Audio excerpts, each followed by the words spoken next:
اللهم افتح بيننا وبين قومنا بالحق وأنت خير الفاتحين غوث اعظم بمنی بے سر و ساما مدد قبل ایدی مدد کعبہ ما مدد معین الدین حسن عالم پناہ بسوء ما غریبا یک نگاہ سبحان ربك رب العزة عما يصفون وسلام على المرسلين والحمد لله رب العالمين بحق لا إله إلا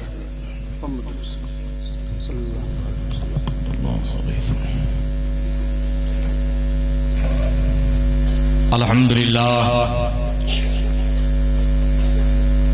الحمد لله نحمده ونستعينه ونستغفره ونستهديه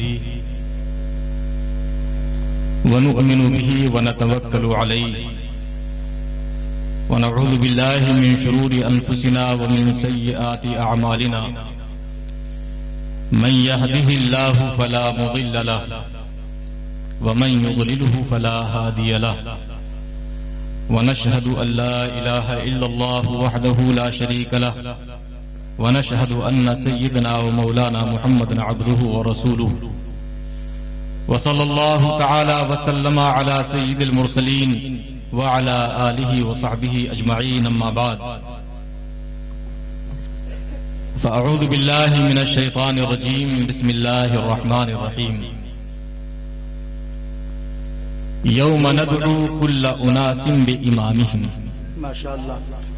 صدق الله مولانا العظيم وبلغنا رسوله النبي الأمين المكين الكريم ونحن على ذلك لمن الشاهدين والشاكرين والحمد لله رب العالمين. حضرات رات کے 11:30 بج چکے ہیں. آپ حضرات بھی ماشاءاللہ کافی ہمت کا مظاہرہ کر رہے ہیں. ہمت کیے ہوئے جمے بیٹھے ہیں. چھوٹے چھوٹے بچے ماشاءاللہ پوری بیداری کے ساتھ جلسہ سن رہے ہیں. وقت کافی ہو گیا ہے. میں کوشش کروں گا کہ بہت مختصر انداز میں کچھ باتیں آپ کی بارگاہ میں پیش کر کے اور رخصت ہو جاؤں. ابھی میرے بعد آپ کو شعراء کرام تشریف فرما ہیں. ان کی نعت خوانی بھی سماعت کرنی ہے. اور آج کے جو مہمان خصوصی مفتی شبیح الحسن صاحب ہیں جن سے آشنائی تو نہیں ہے لیکن انشاءاللہ آج ملاقات ہوگی. ان کی خطابت بھی آپ کو سماعت کرنی ہے. تو ابھی کافی کچھ سننے کے لیے باقی ہے. میں بیچ میں آیا ہوں کچھ دیر کے لیے.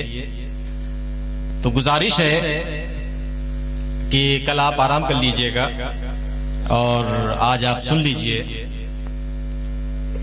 کچھ عقیدے کی نصیحت کی باتیں سنیے اور اللہ توفیق دے تو ان پر عمل کرنے کی کوشش کیجیے. اور آپ بہت قابل مبارکباد ہیں کہ آپ لوگوں نے مل کر چندہ کر کے اور جلسے کا اہتمام کیا. اور ماشاءاللہ یہ ہمارے محترم سبیح الحسن ہے نا ربیع الحسن فرمان چشتی صاحب انہوں نے ذمہ داری سنبھالی. رابطہ کیا علماء کرام سے اور علماء کرام آپ کے دیار میں تشریف لائے. تو پروردگار عالم سب کی خدمتوں کو اپنی بارگاہ میں قبول فرمائے. آمین آمین. جنہوں نے جس طرح سے بھی شرکت کی پروردگار عالم ہر ایک کی شرکت کو قبول فرمائے. اور دارین میں سرکار غوث کی ذات پاک سے عقیدت و محبت کا لوگوں نے جو ثبوت پیش کیا پروردگار عالم سرکار غوث کی برکتوں سے مالا مال فرمائے. آمین آمین. آئیے ایک مرتبہ انتہائی عقیدت و محبت کے ساتھ ساری کائنات کے مالک و مختار حبیب پروردگار شفیع المذنبین رحمت للعالمین دنیا میں کام آنے والے قبر کی تاریکی میں کام آنے والے میدان محشر کی تپتی دھوپ جہاں کوئی سایہ نہ ہو وہاں دامن رحمت میں چھپانے والے پیارے پیارے آقا جناب محمد رسول اللہ صلی اللہ علیہ وآلہ وسلم کی بارگاہ پرانوار میں درود شریف کا نذرانہ پیش کریں. اللهم صل على سيدنا مولانا محمد صلی اللہ علی النبی الامی وآلہ صلی اللہ علیہ وسلم صلاۃ و سلام علیک یا سیدی یا رسول اللہ۔ حضرات، غوث الثقلین، پیر پیراں میر میراں شاہ جیلاں سرکار بغداد رضی اللہ تعالی عنہ کی ذات گرامی سے منسوب یہ جلسہ ہے۔ اللہ تبارک و تعالی نے سرکار غوث کو کن رفعتوں اور بلندیوں سے سرفراز فرمایا وہ آپ علماء کرام سے سنتے رہتے ہیں۔ اللہ تبارک و تعالی نے بڑی بلندیوں سے نوازا اور رب العالمین نے انہیں بڑی کرامتوں سے سرفراز فرمایا، اور الحمدللہ یہ جو اولیاء کرام کی بہاریں ہیں، یہ بہاریں آپ کو صرف سنیوں میں نظر آئیں گی، واہ واہ واہ، چاہے سرکار غوث پاک ہوں، چاہے سرکار غریب نواز ہوں۔ یہ جو بڑی بڑی ذات، بڑی بڑی بارگاہیں اور یہ جو بڑے بڑے مقامات ہیں، یہ آپ کو صرف اہل سنت کے درمیان نظر آئیں گے۔ اسی لیے کچھ بدبخت آپ کو ملیں گے جن کی زبان تان اتنی زیادہ دراز ہو چکی ہے کہ وہ سرکار غریب نواز اور سرکار غوث پاک کی بارگاہ تک پہنچ جاتے ہیں معاذ اللہ رب العالمین۔ یقیناً سرکار غریب نواز کی بارگاہ میں اور سرکار غوث پاک رضی اللہ تعالی عنہما کی بارگاہ میں ذرہ برابر زبان تو کھولنا درکنار، ان کے حوالے سے اگر دل کے اندر ذرہ برابر گندگی موجود ہے تو یقین جانے وہ انسان کے ایمان کو ختم کر دینے کے لیے کافی۔ جس طرح سے زنگ جانتے ہیں، زنگ کہتے ہیں مرچا کو، جس کو آپ کہتے ہیں، اگر لوہے میں زنگ لگ جائے تو وہ زنگ دھیرے دھیرے لوہے کو کھا جاتی ہے۔ اگر کوئی لوہا ہو اور اس میں زنگ لگ جائے تو وہ زنگ دھیرے دھیرے کیا کرتی ہے؟ لوہے کو کھا جاتی ہے۔ اسی طرح اگر کسی اللہ کے محبوب بندے کے حوالے سے کسی کے دل کے اندر ذرہ برابر کچھ پیدا ہو گیا تو آپ یقین جانیں وہ اس کے ایمان کو کھا جائے گا اور انشاءاللہ اس کو جہنم کا ٹھکانہ ہوگا۔ ہمارے دین کی حقانیت کے دونوں شاہد ہیں، سبحان اللہ سبحان اللہ، ہمارے دین کی حقانیت کے دونوں شاہد ہیں، معین الدین اجمیری، محی الدین جیلانی۔ سبحان اللہ سبحان اللہ، سرکار غریب نواز یہ بھی ہمارے دین کی حقانیت کی ایک دلیل ہیں، اور سرکار غوث پاک بھی ہمارے دین کی حقانیت کے دلیل ہیں۔ اے ایمان والو، اللہ تبارک و تعالی نے پچھلی امتوں میں انبیاء کرام ہوا کرتے تھے، انبیاء کرام کو پروردگار عالم معجزے عطا فرماتا تھا۔ معجزے کیا ہوتے تھے؟ معجزے کہ انسان کے بس میں نہیں ہوتے تھے، یعنی وہ ایسا کام کرتے تھے، ایسی چیزیں لوگوں کے سامنے پیش کرتے تھے کہ کوئی انسان ویسا نہیں کر سکتا تھا اور کسی انسان کے بس میں نہیں ہوتا تھا کہ اس کا مقابلہ کر سکے، اس طرح سے کر کے دکھا سکے۔ حضرت موسیٰ علیہ السلام تشریف لائے۔ حضرت موسیٰ کا معجزہ یہ تھا کہ جب وہ فرعون کے دربار میں پہنچے تو فرعون کے دربار میں جب پہنچ کر کے انہوں نے کہا کہ میں اللہ کا نبی ہوں، فرعون نے کہا کہ میں کیسے مانوں؟ تو حضرت موسیٰ علیہ السلام نے ارشاد فرمایا کہ میں دلیل لے کر کے آیا ہوں۔ اس نے کہا کیا دلیل ہے؟ پیش کرو۔ حضرت موسیٰ علیہ السلام کے ہاتھ میں جو لاٹھی تھی، جو عصا تھا، وہ عصا زمین پر ڈال دیا۔ زمین پر ڈالتے ہی وہ اژدہا بن گیا اور اژدہا بن کر اس نے سانپ کی طرح پھنکارنا شروع کر دیا۔ جب فرعون نے دیکھا تو فرعون نے کہا یہ تو جادو ہے، موسیٰ نے جادوگری سیکھی ہے، موسیٰ یہاں آ کر کے جادو دکھا رہے ہیں، موسیٰ نے اپنے جادو سے لاٹھی کو سانپ بنا دیا ہے۔ فرعون نے کہا ایک میدان میں ایک پروگرام مقرر کیا جائے جس میں جادوگروں کو بلایا جائے اور موسیٰ کا مقابلہ کروایا جائے۔ چنانچہ موسیٰ علیہ السلام کا مقابلہ ہوا۔ جو دوسرے جادوگر آئے تھے جب انہوں نے اپنا جادو دکھایا اور پھر بعد میں جب حضرت موسیٰ نے اپنا عصا زمین پر ڈالا تو حضرت موسیٰ کے عصا نے سانپ بن کر دوسرے جادوگروں کے سارے جادو کو ختم کر دیا، ان کے سارے سانپوں کو کھا لیا۔ تو جادوگر بھی سجدے میں گر گئے، سجدے میں گر کر کہنے لگے آمنا برب موسیٰ و ہارون، ہم موسیٰ اور ہارون کے رب پر ایمان لاتے ہیں۔ بے شک سبحان اللہ، نعرہ رسالت، دست غوث و رضا کانفرنس زندہ باد، اہل سنت زندہ باد۔